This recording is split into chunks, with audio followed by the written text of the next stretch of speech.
So, hello and welcome. This is Erica Glessing. You're on the Erica Glessing Show. And I have a beautiful guest with me today. Welcome. I have Pia Jansson. Welcome. Thank you. Thank you. Thank you. Yeah. And Pia is a #1 worldwide best-selling author. Book. So Woohoo! better can get to that. Yay! One of several co-authors. Yes.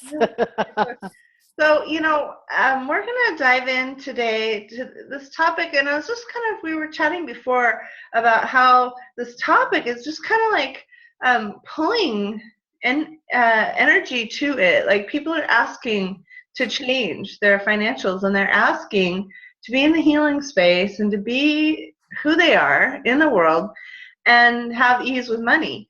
And it was interesting today. I was getting ready for this, doing the dishes, since I cut the show at my house. So I was doing the dishes. I was thinking, how much nobility is there in poverty? How much noble poverty is there? So that's something I've been up against. What can I be so proud about of having a money problem? Where could it be that it's just so awesome that I'm just like, the money problems are like something that it's like, oh, but I'm impoverished, so it's okay because I'm a great healer or something. And so could you want to play with that and just kind of share like why that's like so yesterday's news? Yeah, poverty to me is just funny because the topic to me, just saying the word is so heavy to me. I mean, it's like, don't you feel like, ugh, and it's like, I don't relate to it because that's what I was thinking of, like coming on to this, like poverty versus luxury and that theme. And yes, it's yesterday. I mean, we all go through scarcity. So I think that's what I've been relating to more, going through shedding scarcity, buying into all of these illusions, right? Because it's all an illusion. That's the kicker. If you think of money in this reality as being an illusion that we co-create together, I wonder what else is possible. Right. So if I'm gonna build a world for myself, what would I build? Like Harold and the Purple Crayon. What would I make? Where would I go? What would you like to create? I mean, like, it's funny because I, thinking about this podcast, I started tuning into that. And it's like, what is luxury to me? And I actually completed a collage yesterday that was tuning into that energy of like, what is luxury to me? Because it's different for everyone. For some people, it could be to actually have a place to live. That would be a luxury, to have peace of mind at home, to have a job, whatever, luxury, so many things. Peace of mind at home, like, oh my gosh, it's so nice. And I didn't have it for so long, and I have it now, and it's that waking up, that peacefulness in your own home. It's like, oh my goodness. And yeah, like that could be its own I want to talk about your collage because I love what you said about luxury being different for each person. Yes. But for some reason, and I think it had to do with its tax time in the United States of America. Oh. I'm sure there's some things going on with that in the overarching culture. What is it about numbers on the page that have the power to light people up? Whether they're bad numbers or good numbers, or all the judgment about the numbers and how much do you make and how much do you spend, and that when I'm looking at the numbers on the page, it's like it feels like I need to go back and read this book all over again, front to back. Well, how can the numbers charge me so big? Yeah, what have you made it mean? Because I think, I agree. Like when you think of things like this, like poverty versus luxury, you immediately go into judgment again. And I've been reading this book and I was just like, oh my gosh, how much judgment do we have about money? And how much do we buy into this? Because we've all been programmed since the currency is in this reality, it's money. So we're faced with it every day with anything that we want to purchase, or, you know, whether we're paying a mortgage or rent Yeah. or what have you, right? So it's like it's this currency, and then yet, you know, why is it that some people create it with ease and some people don't? And I'd say, you know, it has a lot to do with what are we willing to receive, right? And what is it that we've created as our reality, and are we willing to tap into, you know, something new, and what would that look like for each individual? And in tax times, like you were saying, I mean, I don't get hooked in because I do my taxes actually in the beginning of I do it super early. So when they start talking about, oh, fill in your tax, you know, have you, In January.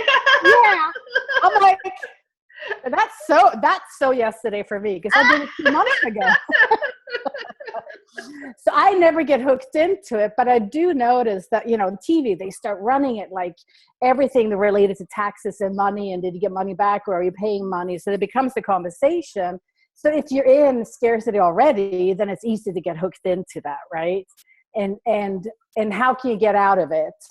So it's kind of like, what do you want to create? What would you like to create as your reality? I think that's the first step of just daring to dream, even if it's a pie in the sky. But it's like, if money wasn't an option, what would you like to create as your life? What would luxury to you look like? Right. Because for me, when we say like it's a choice, what helps me a whole bunch is the kind of vision that you talked about. So I'm writing down all the time, like, what would be awesome? What would be great? Where would I like to physically be? What would I like to physically experience in my body? You know, who do I want to be with today? And where would I like to be physically? And so that I'm always kind of asking these questions, so that when I do make choices, I can say, okay, well, is that a match with where it is that I'm saying, you know, I'd like to be or do or have? And I had an interesting experience. Someone invited me to a group, and at first I said, okay, well, let me think about it. And it was a networking group, so it would have required energy. And I sat there and I tuned in, and I got just this hit, like it wasn't a fit at all. So I went back and I said, hey, you know what? Thank you so much. That's just not, it's not a fit. It's not what I'm looking for. I'm looking for something different. I hope that doesn't offend you. Oh my gosh, you should have seen the reaction. It was so funny. I just laughed so hard because it was this really strange reaction. I went, oh, cool. I wondered why I didn't want to do that group. It was like, sometimes just knowing where you want to go can help you so much with clarifying. Like, people have, what do I do next? Well, when you know where you want to go, it does help you, because you can get a yes or a no. You can't really get a yes or a no if you don't know where you're going. The yes or no, light or heavy, it still works, but it works a lot easier when you know where you want to go. I mean, at some level. It does. And yet we still make choices in the moment, because I had that for many years. You see, it's more recently now that I'm actually starting to get a visual. So for the longest time, I've just been going on an energy. It's nothing tangible at all. It was more like, there's something, and I could identify the bodies in the energies in my body, but I haven't been able to say, like, this is the way it looks like. And now it's starting to emerge. But for me, with the collage, it's not about the things. So what I tap into is like, how am I going to feel when I live this life of luxury? And then that kind of guides me to the pictures that I select for the collage. Mm-hmm. And I tend to do that with my annual targets. You know, it's like, there's always something, you know, whether it's business, body, relationship, let's say, I'll search, you know, the internet for these images that evoke the energy. If I don't have anything visual, like if I know I want a new house, then I can just Google house, right? But before I know that, I will Google maybe fun, maybe happiness, whatever that is, and see what comes up random, and then just follow my intuition until I find the images that I really feel like, oh my God, this image speaks to me. It doesn't matter what it is. And for me, it's often very colors, you know, it's going to be colors that speak to me. Well, what's really funny is one of the questions I was just like dying to ask you, you kind of answered, because I was like, what if you're not feeling it? Like, what if you're kind of feeling stuck, or what if you're not like having it in your head? And then that is like such a perfect get unstuck thing. Yeah. It's cutting out pictures, and it's like someone I was working with the other day, I advised them to paint with color. Mm-hmm. I kept seeing color around them, and they weren't choosing color in their life. Like, they weren't choosing big, rich colors anywhere in their life. And I went, if you painted, not for money, not to do a big, new, brand new career, but I go, if you just let the paint, and some people need to write to do this, but in her, I could see all this color around her, that if she was going to, you know what I mean? Like, it was what she had. I felt like that would unstick her. Yeah. And as soon as you said that process of cutting out, like, my sweetheart likes to go fishing. So he bought a boat, and he has all these thin, clumsy joints with fish. And he's thinking he's going to fish. And nothing's going to stop him from going fishing.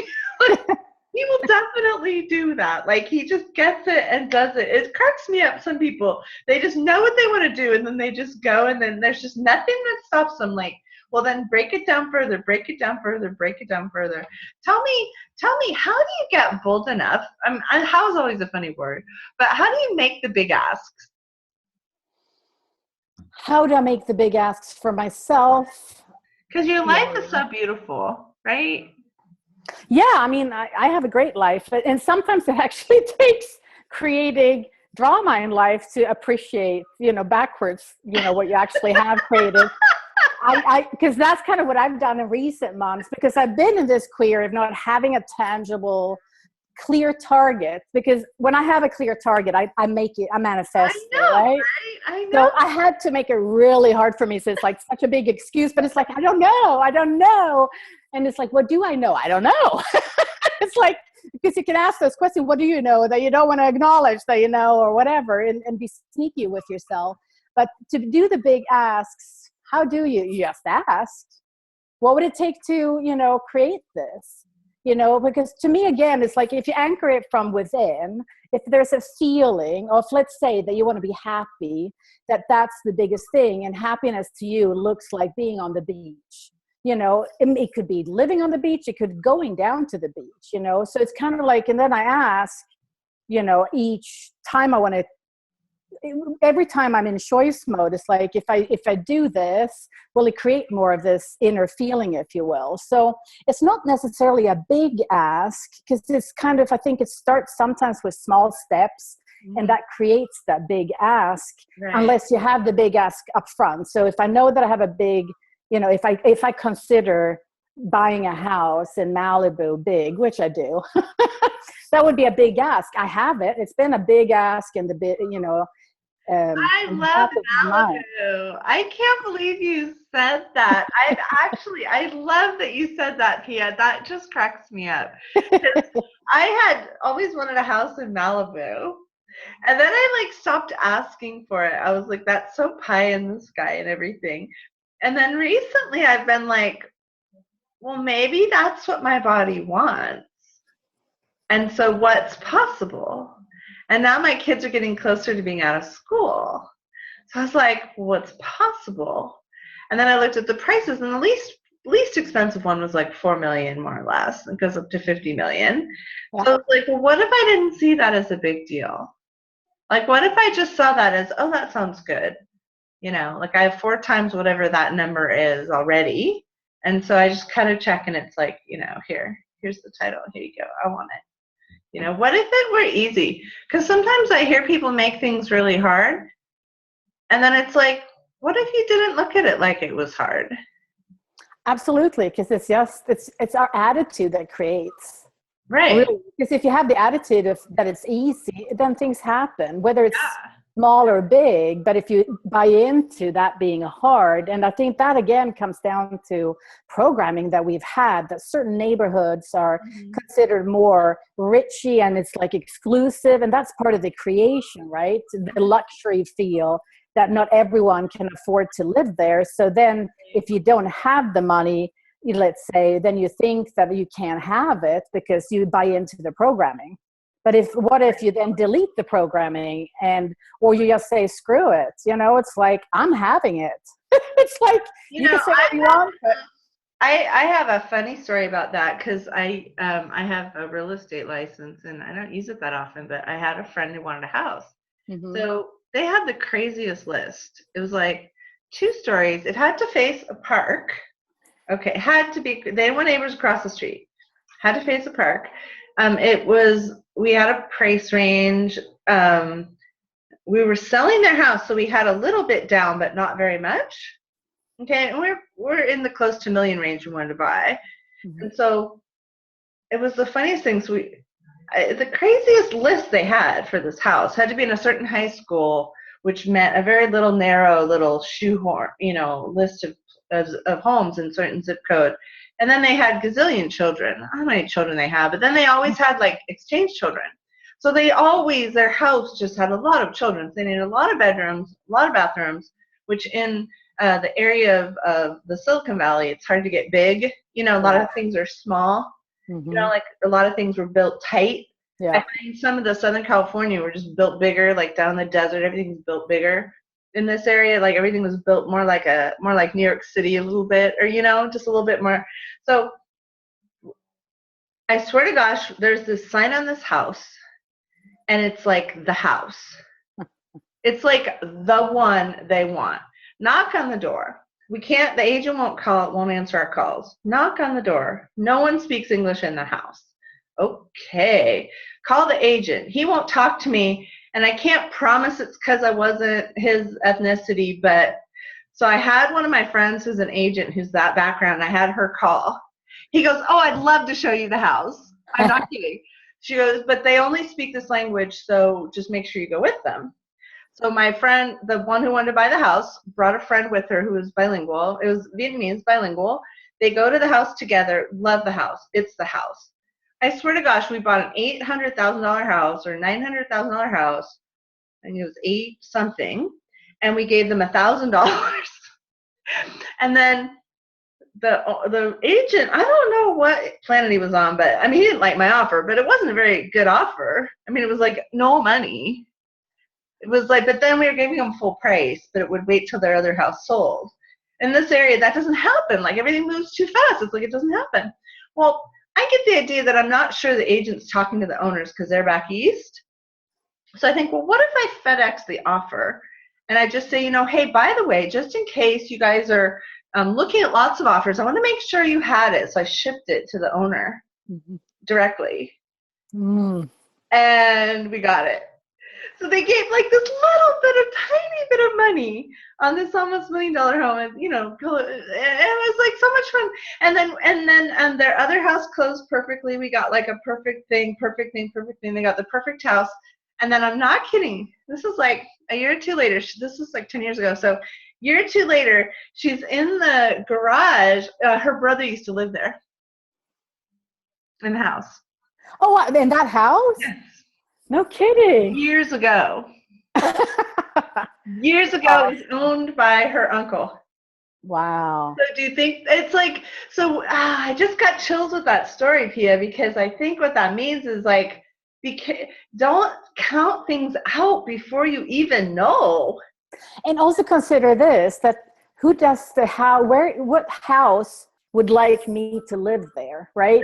Because it's like, who does the house want to be owned by? That's a question that I got a couple of years ago when I was in an inquiry with my house. It's like, does my house want me to live here? And I was getting a no at the time, right? But then that has since changed. But it's like, because you can ask if everything is energy, and like, let's say a house is energy too, what if you just ask your house to find the perfect buyer? Or if you're looking for a house, you do the same thing. And it's like, you allow yourself to just like, hey, be guided to the house that, where there's a perfect match for whatever it is that you're looking for. And I think, again, it goes back to that energy thing of just, because you said it, like when you found that house, it was just like, that's it. That's the feeling that you have inside when it's just like.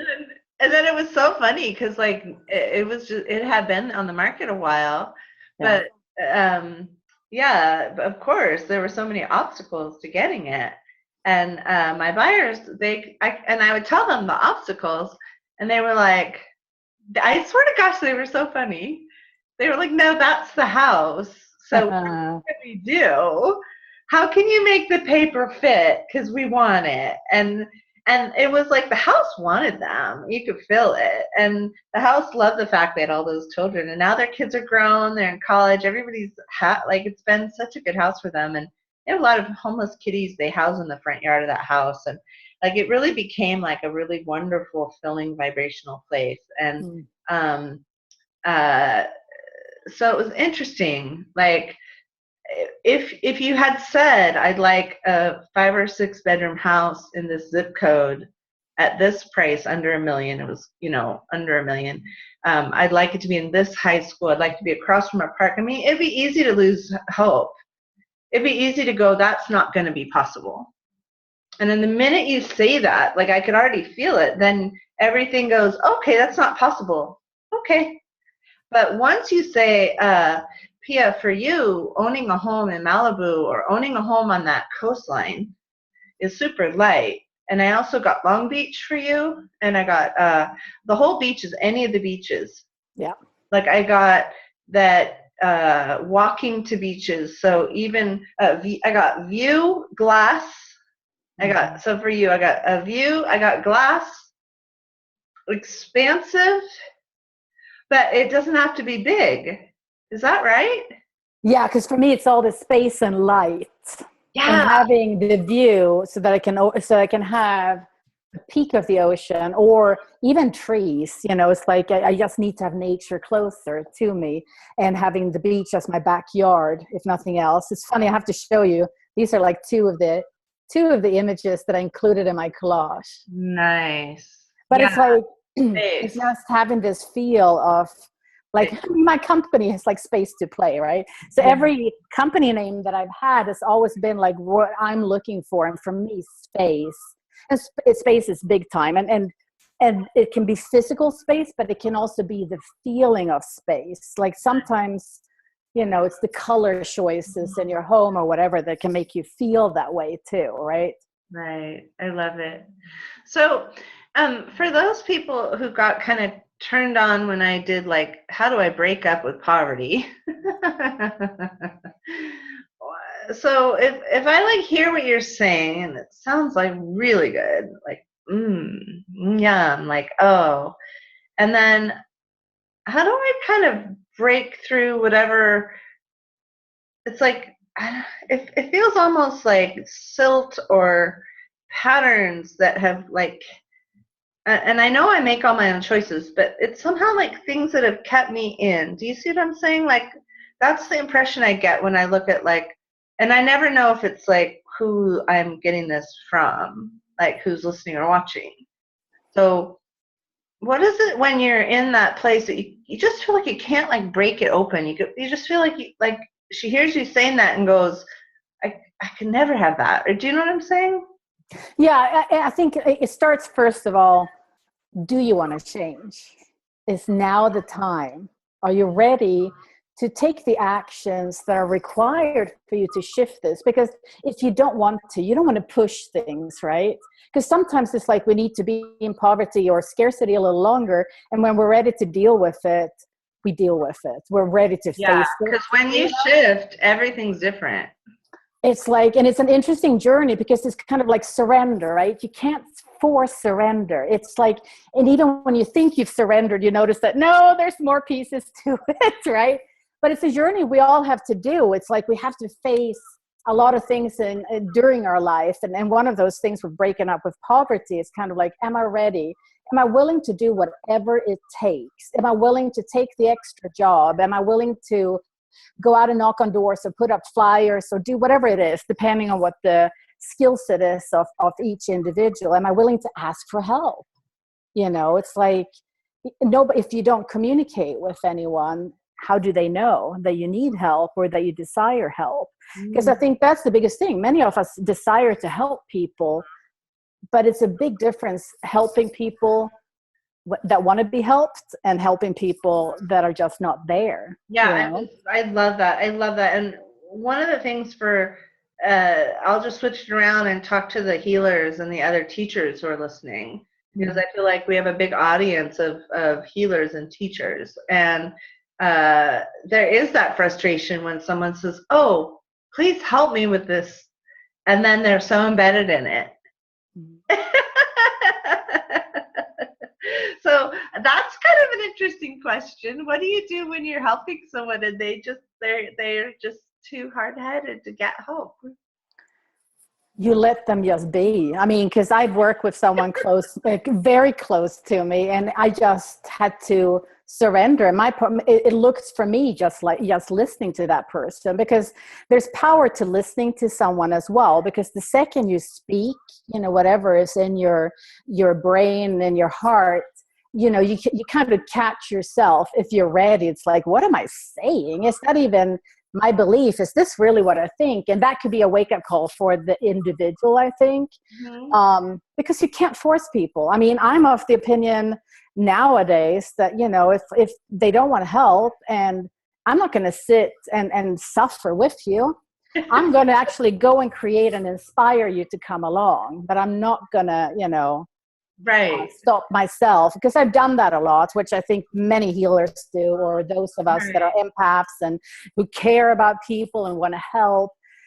Well, what does that create for you? Do you want to stop living your life just, to help people? Is it expensive for you? Is it fun? Then by all means do it. But if it's not fun, do what makes you happy, create moment by moment. And, a lot of things are free. You want to change your life, change your attitude is number one. Who wants to play with a person that has a bad attitude? It's like when you hear often with people that have shifted their lives and big time, so to speak, and created wealth, that was like one of the big shifts, was that they had an attitude of positivity, so that they created, people wanted to come and play with them. And, that's basically that's the next question. I just kind of was showing up for me. So it's a really free-flowing interview. So.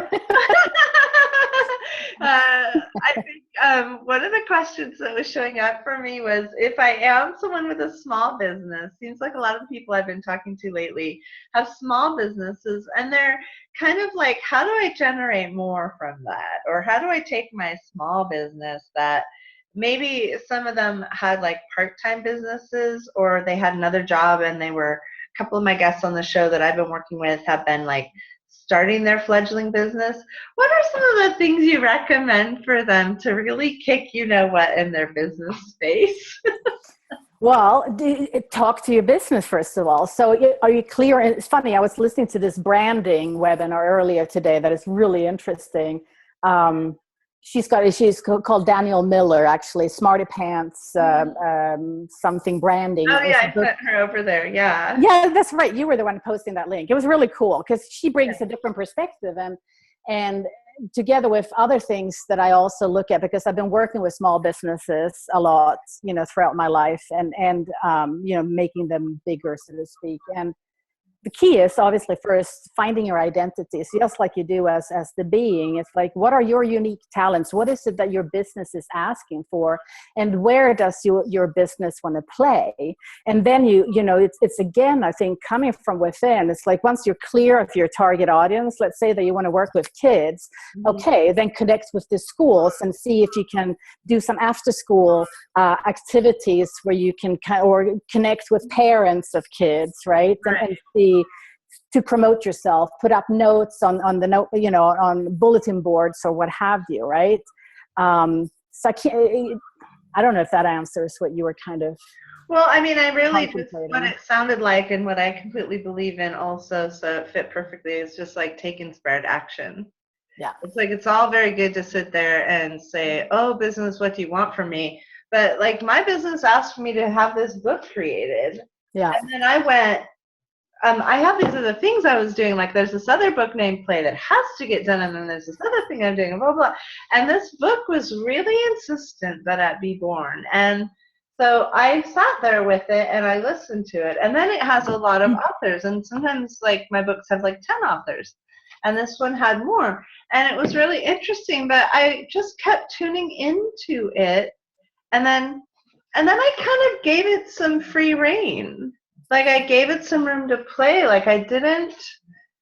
That's one thing sometimes I find that's a little crazy is like right now the energy told me to make this show.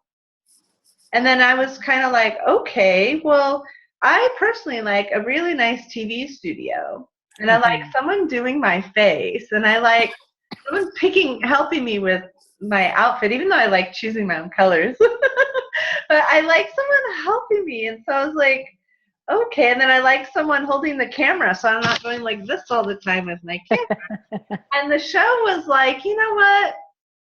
Like, start me now.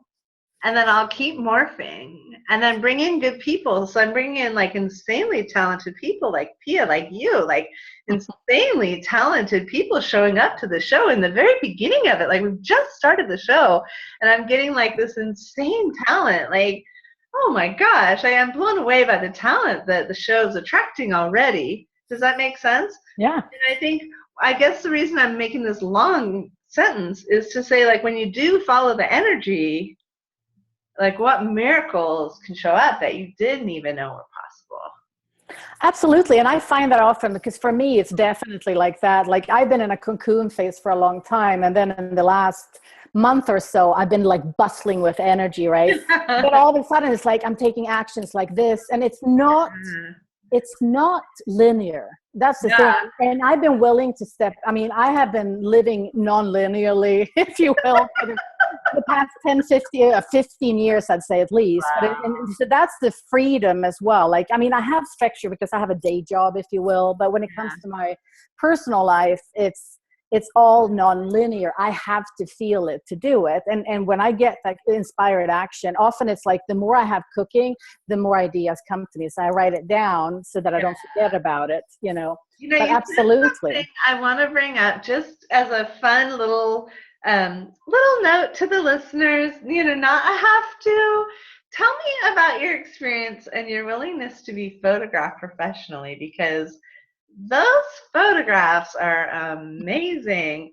And I mean, there's really like, I don't know, like I'm coming back to the book a little bit because I look at you in those photos and just having them done. And, not everyone is bold enough. So just tell us about what happened there and how you were able to do that and maybe answer anyone who is worried about that. Well, I guess it's a willingness to be seen, right? Because, these two ladies, Tara and Heidi, they're actually in your neck of the wood and the Petaluma. They're extraordinary photographers. And I take photographs myself. So I was interested for that reason as well to see what is it, how do they create this, right? But for me, I've taken pictures on my own, off myself with outfits, because for years I've been studying with a lady when it comes to just dressing with different colors, like colors that complement me, independent on, what my body looks like, which has been very empowering. So it's been all about dressing the essence of me, picking patterns, colors, whatever that flatters my body, independent of what it looks like. So finding Heidi and Tara, that was just taking it a step further, because their photography is all about bringing out the essence of each woman that they photograph. Oh, got it. So I was like, I came ready to play, and they were already there, of course, because that's what they do, right? Yeah, it was magic. Where can we find you, and where can we communicate with you? And tell me a little bit just about kind of like what you like to do for coaching or helping people. Yeah, that's a good. Still fine-tuning that one, I must say. Well, I can say they can find me at space2play.com, space-2-play.com. I do traditional life coaching. I also have been playing with Access Consciousness for the past 4 or 5 years. So it's become very natural for me to actually ask questions, to have the client kind of tap into what they know rather than me telling them what to do, so to speak, right? So it's a combination. I like to create play and structure. And what I've been doing a lot of my life is turnaround management, if you will, building small businesses from scratch or rearranging existing companies or departments that don't work. Because I like that. I like to have that part of a strategy. I'm very strategic, but I like to play. So for me, it's all about being silly and doing random stuff that just, will evoke more happiness, fun, and play. Yeah. Awesome. Well, thank you so much for coming. And if you haven't gotten the book yet, go out and get a copy of The Power of Releasing Judgment, and go ahead and find Pia at Space to Play. Thank you. Yay.